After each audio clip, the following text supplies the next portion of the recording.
तो चलिए दोस्तों, सीखने की प्रोसेस में अब आगे बढ़ते हैं। आज आप प्रेजेंट सिंपल टेंस का एक बहुत ही इंपॉर्टेंट फ्रेज करने जा रहे हैं, जिसे कि हम futurity action simple present tense fifth phrase के नाम से जानते हैं। The futurity action in Hindi gets terminated in the phrases ना है, नी है, ने है। इनके हिंदी के वाक्यों को अगर आप देखें तो ये ना है, नी है, ने है से खत्म होते हैं। सबसे इंपॉर्टेंट बात यह है कि यहाँ पर हम ऐसे एक्शंस की बात करते हैं जो कि हमारी इच्छा से हो रहे हैं। इसके पहले आपने हैव टू फ्रेज सीखा था, जहां पर आपने उन एक्शंस की बात की थी जहां पे काम दबाव में किया जाता है, लेकिन यहां पर आपकी इच्छा से काम होता है और वो भी अब से कुछ समय बाद फ्यूचर में होना है, इसीलिए इसे फ्यूचरिटी एक्शन कहा जाता है। जब आप पहली बार यहाँ पर इंग्लिश सीखने के आए थे तो आपने सबसे पहला स्टेटमेंट यही बनाया था, सर हमें अंग्रेजी सीखनी है। तो चलिए आज हम उसे फॉर्म करके देखते हैं। सबसे पहले आपको ध्यान में रखना है कि अफर्मेटिव में सब्जेक्ट इज एम आर। अब कौन से सब्जेक्ट के साथ क्या लगेगा, यहाँ पे मेंशन है आई के साथ में एम, वी यू दे, और प्लूरल के साथ में आर, और ही शीट और सिंगुलर के साथ में इज का यूज करना है। फॉर्मूला कहता है टू का यूज करना है। टू के साथ में मेन वर्ब। मेन वर्ब कहां मिलेगा, जहां ना है, नी है, नेहे है, उसी के साथ में मेन वर्ब यहां पर होगा। फिर object and remaining portion. Negative sentence formation will be done with the help of subject is am are, not plus to plus V1 object in RP. Question making will take is am are at the beginning, then subject to V1 object in RP, and negative interrogative will be formed with isn't and aren't at first, subject to V1 object in RP. Now here you have to just learn to formulate the sentences that I am going to make here on the board. तो चलिए देखते हैं कैसे इस formulation को इन वाक्यों की मदद से आप रिलेट करेंगे।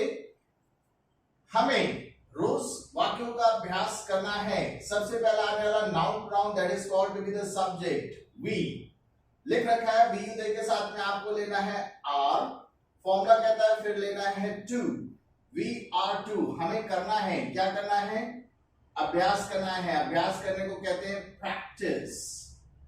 We are to practice. किसका अभ्यास करना है, ऑब्जेक्ट क्या है, वाक्यों का, द सेंटेंसेस। अब बचा क्या आपके पास में, समय। समय हमेशा लास्ट में आता है, that we have already talked about daily.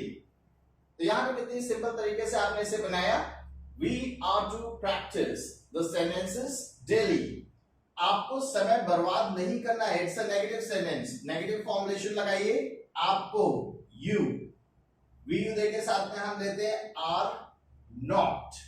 Formula कहता है इसके बाद में लेना है टू, बर्बाद करना दैट इज वेस्ट, और क्या नहीं बर्बाद करना है, time. So the full sentence will be we are not to waste time.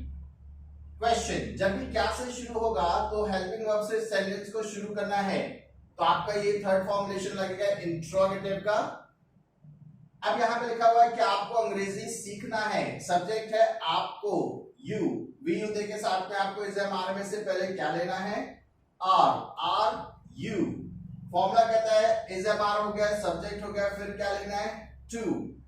जहां पे ना है, नी है होता है वहीं पर वर्ब की फॉर्म होती है सीखना है। सीखने को बोलते हैं लर्न। क्या सीखने की बात करें, इंग्लिश। तो यहाँ पे आपका सेंटेंस बन गया, are you to learn English, क्या आपको इंग्लिश सीखना है। फिर यहां पे होगा क्या, क्या उन्हें परीक्षा नहीं देनी है। अब देखिए क्या भी है, नहीं भी है, क्वेश्चन मार्क भी है। जब ये तीनों होता है तो नकारात्मक प्रश्न होता है। आपका फोर्थ फॉर्मुलेशन यहाँ पे एप्लीकेबल होगा। सब्जेक्ट है उन्हें, उन्हें को क्या बोलते हैं, दे। तो इसके पहले यहाँ पे ये जुड़ जाएगा आंट, आंट दे। फिर फॉर्मूला कहता है क्या लेना है, टू, परीक्षा देना। परीक्षा देने को हम बोलते हैं फेस द एग्जाम।